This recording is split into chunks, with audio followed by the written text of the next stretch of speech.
The holiday dinner was in full swing, with laughter and clinking glasses filling the air. But beneath the festive atmosphere, a dark cloud loomed. As I sat across from my sister Alyssa and her husband Dean, I couldn't help but notice the forced smiles and the tension simmering beneath the surface. "Another year gone by and still no little ones running around," Dean remarked, his tone laced with sarcasm. "I guess some people just aren't cut out for parenthood." Alyssa's face fell, her eyes downcast as she stared at her empty plate. Dean's words cut deep, and I could see the pain etched on her features. It was a familiar sight. The once vibrant and confident Alyssa had become a mere shadow of her former self. As the evening progressed, Dean's barbs continued, each one chipping away at Alyssa's already fragile spirit.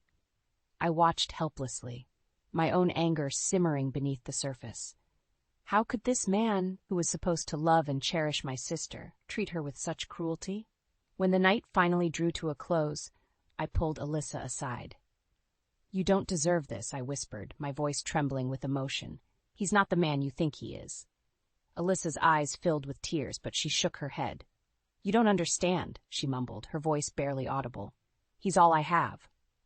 As I watched her walk away, hand in hand with Dean, a sense of dread washed over me. Something wasn't right, and I knew I had to get to the bottom of it, no matter what it took. The drive back to my city was a blur, my mind racing with thoughts of Alyssa's plight. I couldn't shake the feeling that Dean was hiding something, that his public persona was nothing more than a carefully crafted facade. Determined to uncover the truth, I started digging into Dean's past. What I found was a trail of broken relationships and whispered accusations. Stories of emotional abuse and manipulation that sent chills down my spine. With each new revelation, my suspicions grew stronger. Dean wasn't the loving husband he pretended to be. He was a master manipulator, preying on vulnerable women and slowly stripping away their sense of self-worth. As the days turned into weeks, the calls from Alyssa became more frequent and more concerning. Her once vibrant voice was now tinged with despair, her words laced with hopelessness. It was as if the life was being drained from her, bit by bit. I knew I had to act quickly before it was too late. Alyssa needed me, and I wasn't about to let her down. With a heavy heart and a burning sense of determination, I made a decision that would change both of our lives forever. The revelations about Dean's past sent a chill down my spine. I couldn't believe the man Alyssa had married, the man she trusted and devoted her life to, was capable of such cruelty. But the evidence was undeniable, and with each new discovery, my determination to protect my sister only grew stronger. As I pored over the records of Dean's former relationships, a pattern began to emerge. He would charm and woo his victims, showering them with affection and promises of a future together. But once they were hooked, the mask would slip, revealing a manipulative and emotionally abusive monster. I remembered the phone calls from Alyssa, her voice trembling as she recounted Dean's latest outburst or cutting remark. The once confident, vibrant woman I knew had been replaced by a shell of her former self, her spirit slowly crushed by the man who was supposed to love her. Rage boiled within me as I read the harrowing accounts of Dean's ex-partners, each one detailing the same cycle of emotional and psychological abuse. It was a twisted game he played, slowly stripping away their self-worth until they were nothing but empty husks, utterly dependent on him. I knew I had to act, to pull Alyssa from the clutches of this monster before it was too late. But how could I make her see the truth when she was so deeply ensnared in his web of lies? The answer came in the form of a frantic call from Alyssa one night. Through her sobs, she recounted how Dean had berated her once again for her inability to conceive, his words cutting deeper than any knife ever could. "He says I'm worthless," she whispered, her voice barely audible, "that no man will ever want me if I can't give him children." In that moment, something within me snapped. I couldn't stand by and watch as my sister's spirit was slowly crushed, her dreams and aspirations reduced to ash by this vile creature. "Alyssa, listen to me," I said, my voice firm and resolute. "You are not worthless. You are strong, beautiful, and capable of anything you set your mind to. Dean is the one who is broken, and it's time he faced the consequences of his actions." There was a pause, and then Alyssa spoke, her voice trembling but laced with a newfound determination. "What do you have in mind?" A plan began to form in my mind, a scheme to not only free Alyssa from Dean's clutches, but to expose him for the monster he truly was. It would be risky, but the alternative, watching my sister wither away under his abuse, was unthinkable. "I'm coming to visit," I said, a steely resolve in my voice. "And when I do, we're going to take that son of a bitch down, once and for all." The drive to Alyssa's house was tense, a heavy silence hanging in the air. I clutched the steering wheel, my knuckles white with determination. This was it, the moment I had been preparing for, the moment when I would finally confront the monster who had been tormenting my sister. As I pulled into the driveway, my heart sank. The once vibrant home that had been filled with laughter and warmth now looked lifeless, the curtains drawn and an air of gloom surrounding it. It was as if the very essence of Alyssa had been drained from its walls. I took a deep breath and steeled myself for what was to come. This wasn't going to be easy, but I had to be strong, for Alyssa's sake. The door opened, and there she stood, a mere shadow of the woman I once knew. Her eyes were hollow, her cheeks sunken, and her posture slumped, as if the weight of the world rested on her shoulders. "Tori," she whispered, her voice barely audible. "What are you doing here?" I forced a smile, trying to mask the pain I felt at seeing her in such a state. "I need your help," I lied, hoping the ruse would be enough to gain entry. Alyssa hesitated for a moment, her eyes darting back into the house as if she was afraid of being overheard. Finally, she stepped aside, allowing me to pass. As I stepped into the living room, I was greeted by a sight that sent a chill down my spine. Dean sat in his armchair, his eyes narrowed and a twisted sneer on his lips. Well, he drawled, his voice dripping with contempt. "If it isn't the meddling sister." I felt my blood boil, but I forced myself to remain calm. This was exactly what he wanted, to get a rise out of me, to throw me off balance. "Dean," I said, my voice even and measured, "we need to talk." He let out a bark of laughter, his eyes cold and lifeless. "Talk? About what exactly? Your delusional little crusade to save Alyssa from me?" I opened my mouth to respond, but Alyssa beat me to it. "Don't," she whispered, her voice trembling. "Please, just go." I turned to her, my heart breaking at the sight of her cowering in fear. This wasn't the Alyssa I knew. This was a shell, a mere fragment of the strong, vibrant woman she had once been. "No," I said, my voice firm. "I'm not leaving until we sort this out, once and for all." Dean stood, his frame towering over us as he advanced. "You've got a lot of nerve coming into my house and making demands," he snarled. "Alyssa's my wife, and she'll do as I say." I felt a surge of anger coursing through my veins, but I refused to back down. "Not anymore," I said, my voice steady. "You've had your way for too long, but it ends here." Dean's eyes narrowed, and for a moment I thought he might strike me, but then a sickening smile spread across his face. "Fine," he said, his voice laced with venom. "Let's have it out, then. But I promise you, sister dearest, you're going to regret ever sticking your nose where it doesn't belong." As he turned and stalked from the room, I knew that the battle lines had been drawn. This was it, the moment of truth, the moment when I would either succeed in freeing Alyssa from her torment or lose her forever to the clutches of this monster. I turned to Alyssa, my eyes filled with determination. "It's going to be okay," I said, taking her hand in mine. "I won't let him hurt you anymore." The tension in the air was palpable as we gathered for the family dinner. Alyssa's in-laws sat at one end of the table, their faces a mask of disapproval as they eyed me with suspicion. Dean, ever the charming host, flitted about with a smile plastered on his face, a smile that I knew hid a depth of darkness and cruelty.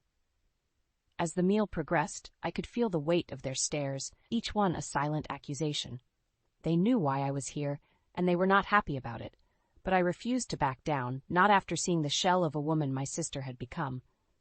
"So, Tori," Dean said, his voice dripping with false sweetness, "what brings you to town for this little visit?" I met his gaze head-on, my jaw set in determination. "I think you know exactly why I'm here, Dean." A tense silence fell over the table, broken only by the sound of silverware scraping against plates. Alyssa's in-laws exchanged a worried glance, their eyes darting between Dean and me, as if waiting for the other shoe to drop. "Alyssa," I said, turning to my sister, "you don't have to live like this anymore. You deserve so much better." Dean let out a bark of laughter, his eyes narrowing into slits. "Better?" he spat. Who's going to want her, a barren failure of a woman? The words hung in the air like a physical blow, and I saw Alyssa flinch as if she had been struck. My heart ached for her, this once vibrant and confident woman reduced to a mere shell by the man who was supposed to love and protect her. That's enough, I said, my voice low and dangerous. I won't sit here and listen to you berate her like this anymore. Dean's eyes widened, and for a moment I thought I saw a flicker of fear cross his face. But then, just as quickly, it was gone, replaced by a twisted sneer. Or what? He taunted. You gonna try and stop me? This is my house, and Alyssa is my wife. She does what I say, or else. I felt a surge of anger coursing through my veins, but I forced myself to remain calm. This was exactly what he wanted, to get a rise out of me, to throw me off balance.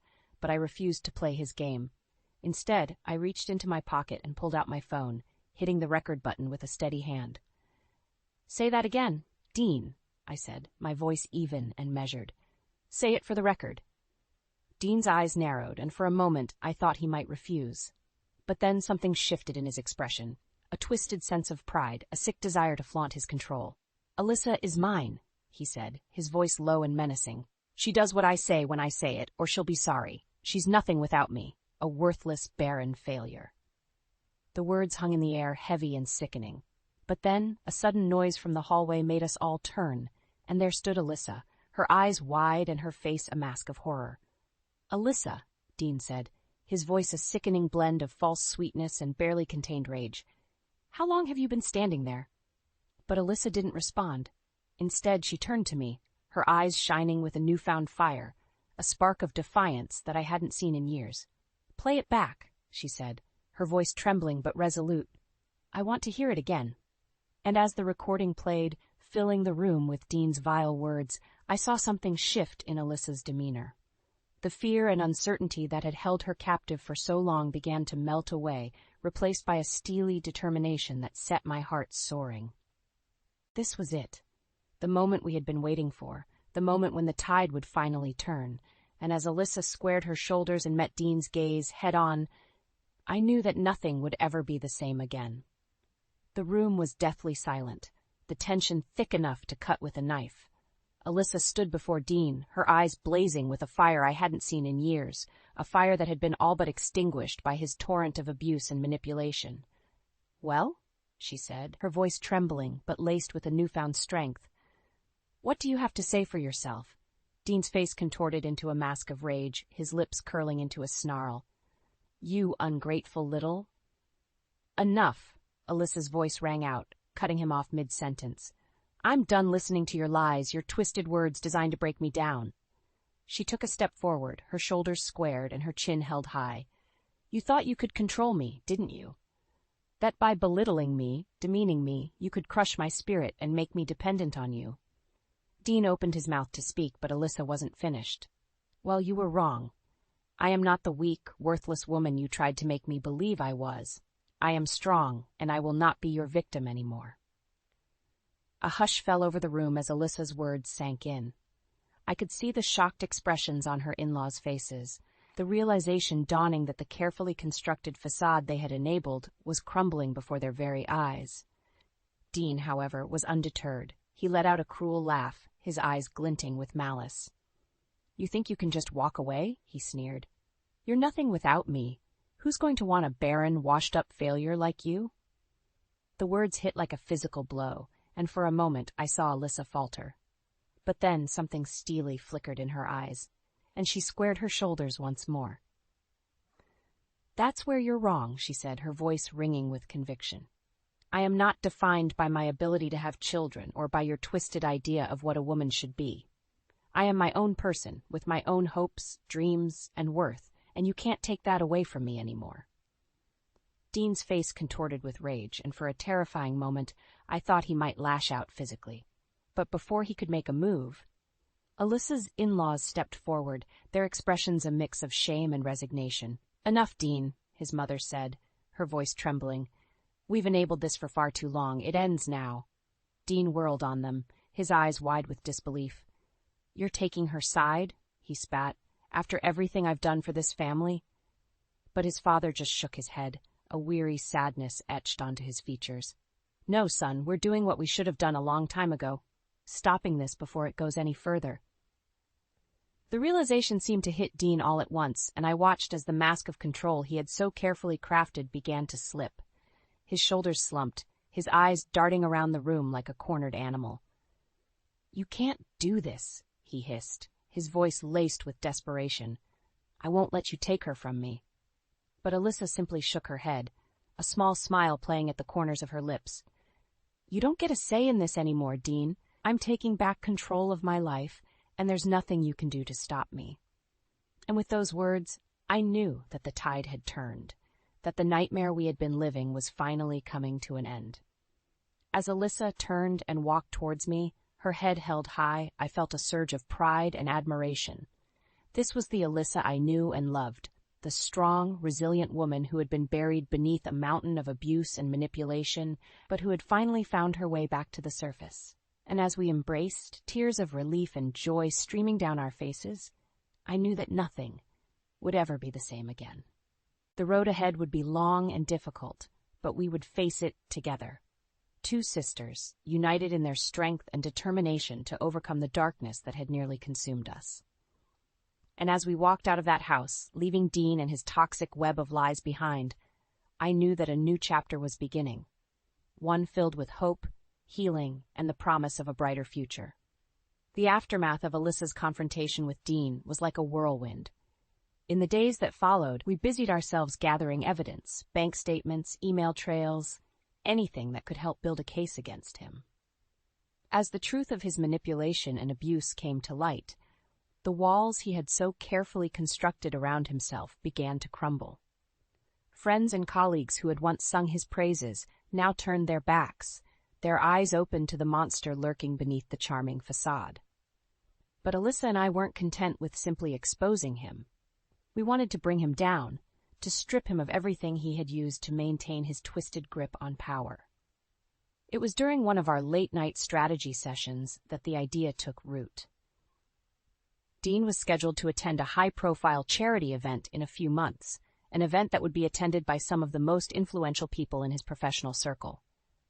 "We need to hit him where it hurts," Alyssa said, her eyes burning with determination. "His reputation, his career, that's what matters most to him." I nodded, already piecing together the plan in my mind. "So we take him down in front of everyone, make a spectacle of it, leave him with nowhere to hide." Alyssa's lips curved into a grim smile.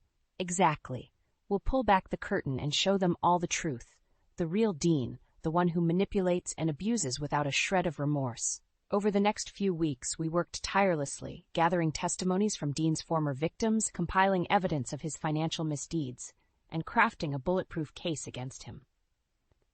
With each new piece of the puzzle, our resolve only grew stronger. The night of the event, I could feel the anticipation crackling in the air like static electricity. Alyssa and I arrived early, taking our seats in the back of the ballroom and watching as the who's who of Dean's professional circle mingled and sipped champagne. When Dean finally arrived, resplendent in his tuxedo and accompanied by a vapid blonde on his arm, I felt a surge of disgust rise within me. How many more women would he destroy if we didn't stop him here and now? As the evening progressed and Dean basked in the adulation of his peers, Alyssa caught my eye and gave a subtle nod. It was time.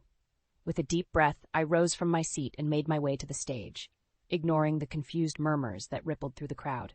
As I took the microphone in hand, a hush fell over the room, all eyes upon me. "Ladies and gentlemen," I began, my voice ringing out clear and strong. "I'm sure many of you know Dean, the charming, successful businessman who seems to have it all, but what you don't know is the truth behind the mask." A hushed whisper swept through the crowd, but I pressed on, undeterred. Dean is a master manipulator, a man who preys on vulnerable women and slowly strips away their sense of self-worth until they are nothing but hollow shells, utterly dependent on him. Dean's face contorted with rage, but before he could utter a word, Alyssa stepped forward, her eyes blazing with righteous fury. "I should know," she said, her voice trembling with emotion.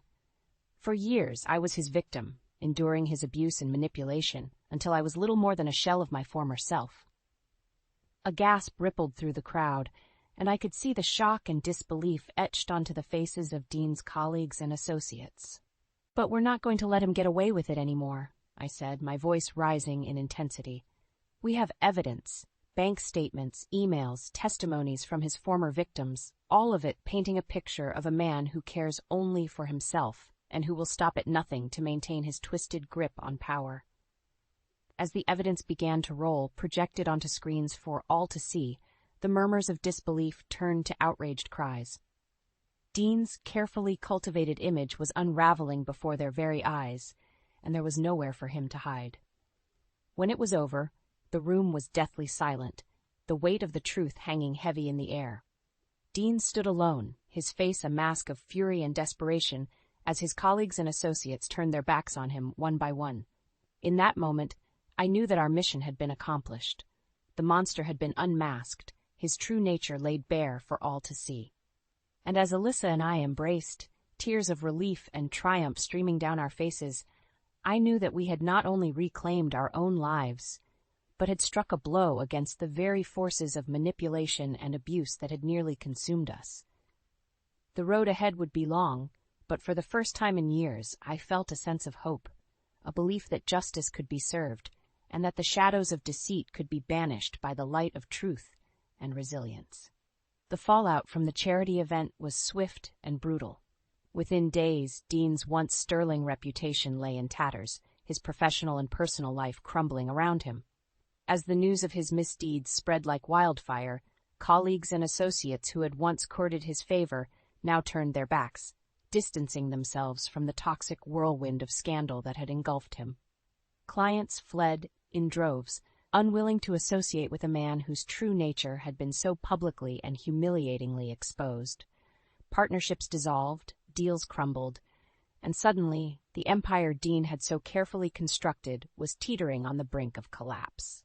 Through it all, Alyssa and I remained a united front, steeling ourselves against the backlash and vitriol that inevitably came our way. Dean's supporters, those who had chosen to turn a blind eye to his abusive behavior, lashed out with fury, accusing us of sabotage and character assassination. But we refused to be cowed. With each venomous outburst, each attempt to discredit us, we stood firm, armed with the irrefutable evidence of Dean's misdeeds and the knowledge that we had done the right thing. As the dust settled and the smoke cleared, it became abundantly clear that Dean's professional life was over. His once bright star had been extinguished, his carefully cultivated image reduced to ashes by the flames of truth and accountability.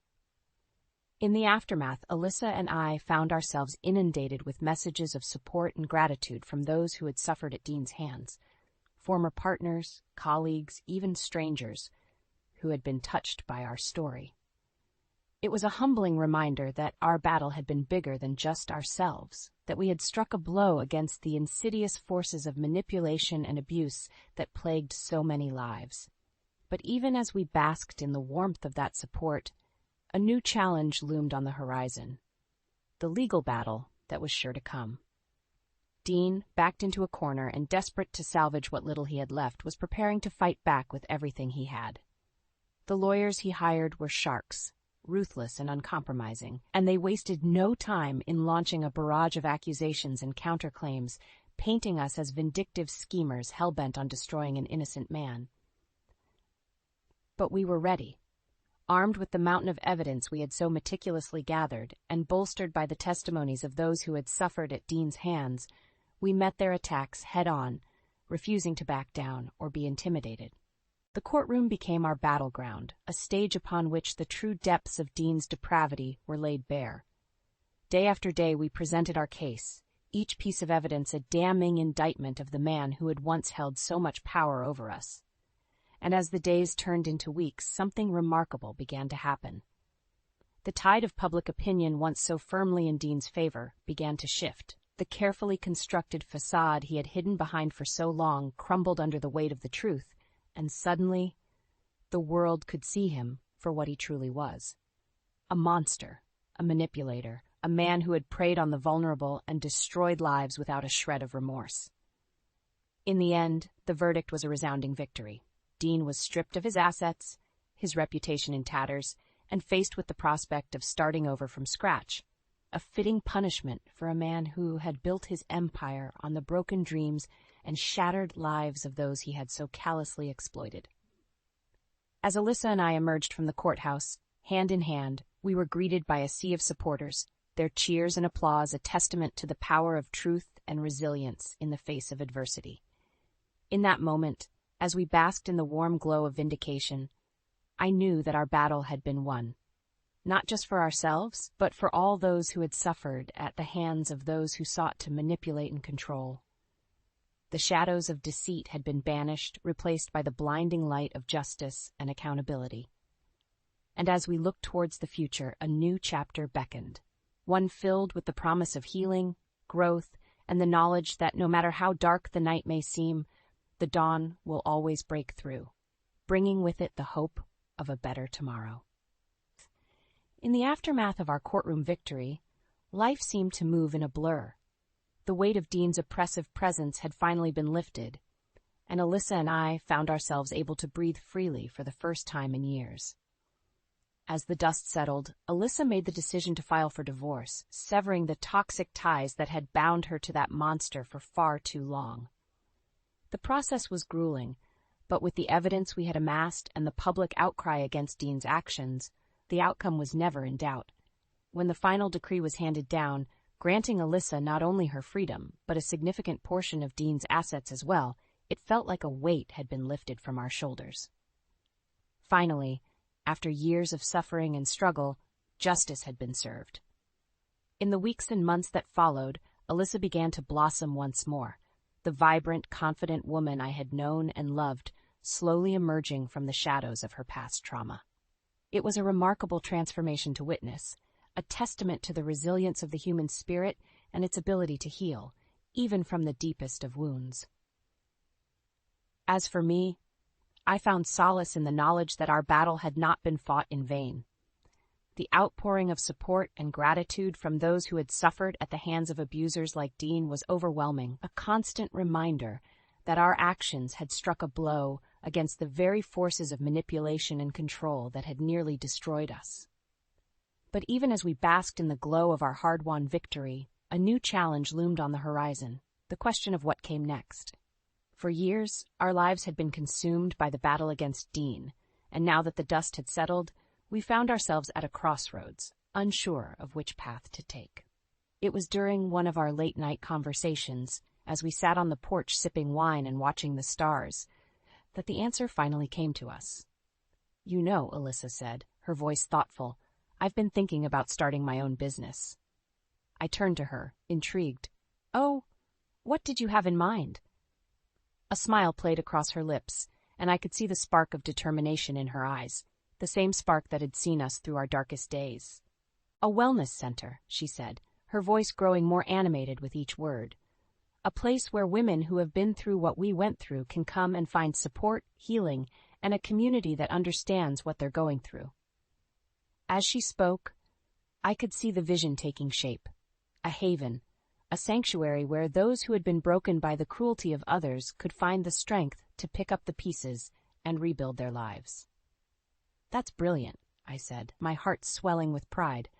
"You're going to change lives, Alyssa, just like we did." She reached out and took my hand, her eyes shining with a mix of gratitude and determination. "We did, didn't we? We took on the darkness and won." In that moment, as we sat together under the star-studded sky, I felt a sense of peace wash over me. The road ahead would be long and challenging, but for the first time in years, I felt a sense of hope.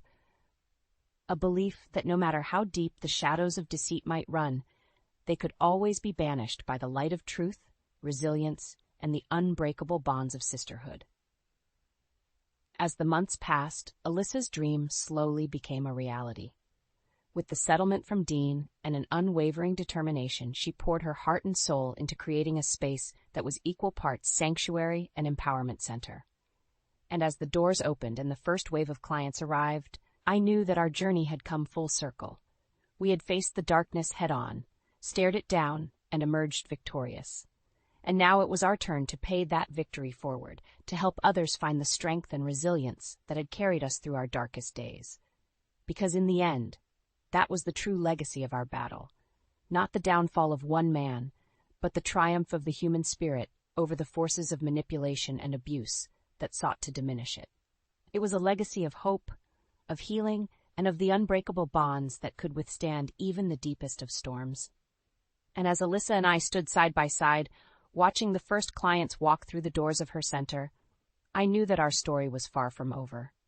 It was merely the beginning of a new chapter, one filled with the promise of brighter days and the knowledge that no matter how dark the night may be, the dawn will always break through, ushering in a new era of light, hope, and the unwavering belief that justice will always prevail.